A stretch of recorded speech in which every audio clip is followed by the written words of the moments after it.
Kyle Katarn is a character doomed to the fate of Star Wars legend.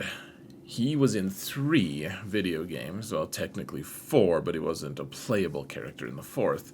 And after that, he was in some comic books and was used as a side character for some random Jedi exploits in several expanded universe books. All of this happened before Disney bought Star Wars and ended Kyle's story. They deleted him from canon and mostly replaced him and his exploits with a few other characters. However, Kyle Katarn's legacy is difficult to ignore even in the current canon of Star Wars.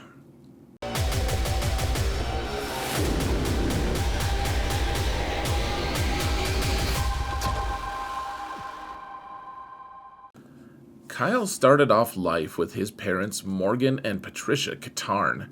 His mom died before we got to have any photos of her, and his dad was secretly a rebel sympathizer who hid his affiliation from his son.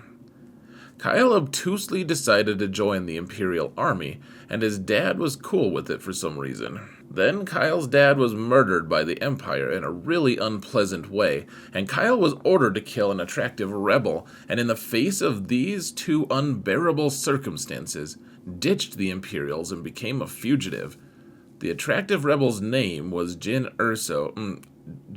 Ors, and she took Kyle to meet Mon Mothma. Kyle didn't really want to be a rebel, but listened as Mon Mothma told him about how his dad was a leader of rebels. Somehow, and he never noticed it. Kyle eventually agreed to be a mercenary for the rebels and went on a mission to find the Death Star plan with Jan Ors. He found the plans and got them to the rebels, who blew up the Death Star. Yay! After the mass slaughter of hundreds of thousands of Imperials at the hand of rebel terrorists in an unprovoked attack on the peaceful Death Star, the Imperials decided to postpone Death Star 2 and instead worked on making Dark Troopers. Enter Kyle Katarn, who shut down the entire project single-handedly. Dark Troopers were so afraid of him after that fiasco that they waited until Disney killed Kyle Katarn off to make a reappearance, this time in the employ of Moff Gideon in The Mandalorian Season 2. Kyle didn't care about that, though. He had other business at hand, namely, kicking off a second video game called Dark Forces 2: Jedi Knight. He decided that instead of saving the galaxy from things like Death Stars and Dark Troopers, his talents would be best served by pursuing revenge, namely, finding the Moof Milkers who had killed his dad. He went to the smuggler's moon of Nar Shaddaa, and met up with a droid called 8T88, not 8088, there's a T in there, who gave a half-hearted attempt to discover what was on an old disc thing they had recovered from Kyle's dead dad. When Kyle said some rude things, 8088 tried to have Kyle killed. Kyle killed his way through the smuggler's moon and retrieved the disc from 8088. It's eventually revealed that a dark Jedi named Jarek killed Kyle's dad. Super conveniently, it's also revealed, almost immediately after that Kyle is Force-sensitive and can become a Jedi, and he's given a lightsaber and everything. Things were looking up.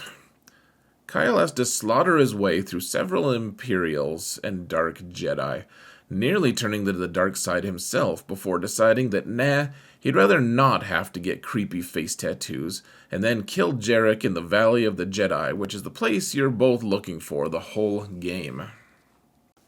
Shaken by how he almost went to the dark side, Kyle decides to ignore the problem and just not use the Force anymore. Enter the 3rd and final video game, Dark Forces 3: Jedi Knight 2: Jedi Outcast. Kyle doesn't want to use the Force at all, and holds strong until he discovers that it's more convenient to use the Force so he can avenge the perceived death of pillow friend Jan Ors. Along the way, Kyle is forced to kill hundreds of faceless bad guys. The final boss fight is against a dinosaur Dark Jedi named Desan and a scientist named Galek Fayar, who had created Shadow Troopers, which were troopers that could use the Force, apparently. And it turned out that Jan wasn't actually dead. So Kyle decides he doesn't want to join the Jedi and instead wants to go hang out with his lady friend. But then he decides to join the Jedi anyways. He helps train a person named Jaden Core, who is a spin-off video game where Kyle Katarn makes several cameos. If you can have several cameos, if that's actually a thing. Katarn joins the Jedi Council after that and proposes to Jan, who says no, but it's cool if they want to stay together. Kyle just smirked, knowing the laws about common law marriage, and just said okay. And then the Yuzon Vong attacked. The Yuzon Vong are creatures from a different galaxy who invade the Star Wars galaxy. Shenanigans occurred, and Kyle is forced to fight alongside stormtroopers as the Imperial remnants are forced to ally themselves with the New Republic just to save themselves from the Vong. Once the Vong are eventually swept out the door, Kyle Katarn stays on the Jedi Council and eventually fights Darth Caedus, aka Jason Solo, aka Leia and Han's kid. Kyle, despite killing dozens of dark side Force users in the past, loses to Caedus and barely survives. Once Caedus is dealt with by other Jedi who aren't Kyle Katarn, Katarn decided to stay on the Jedi Council, even through the mess with Abeloth, which is about the same time as Disney pulled the plug. In Star Wars Galaxy of Heroes, Kyle Katarn is a rebel fighter who does Jedi things to slowly train into becoming a Jedi. This is a nice representation of what he's like in these video games, slowly developing his force powers until he's overpowered. This is the Jedi Outcast version of Kyle Katarn, and his ship reflects it. At the start of Outcast, Kyle and Jan have a different ship, the Raven's Claw, proving that ravens exist in Star Wars, just like ducks and owls. It is ironic to me that Kyle works so closely with the Rebels when he's almost exclusively a lone wolf type guy in the video games. And no, that's not me trying to prove that wolves exist in Star Wars. Totally different than ducks and owls. His ties to Mon Mothma in the video games are a nice nod to how he's stuck with Mon Mothma in-game as well. Blue Milk Run as an ability is a nice nod to the video games.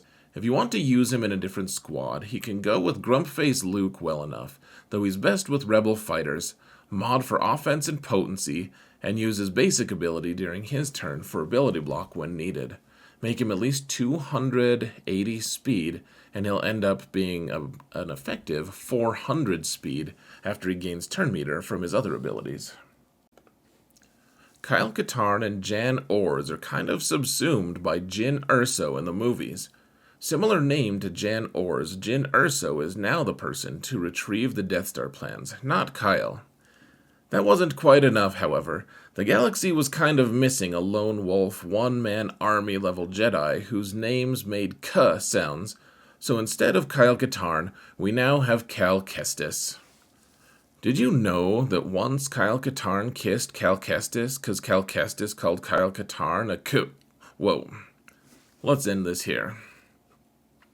I hope you enjoyed this video. Please remember to like and subscribe and let me know what character you want me to cover next. Thank you all so much for watching, and remember that in all things, Zareth prevails.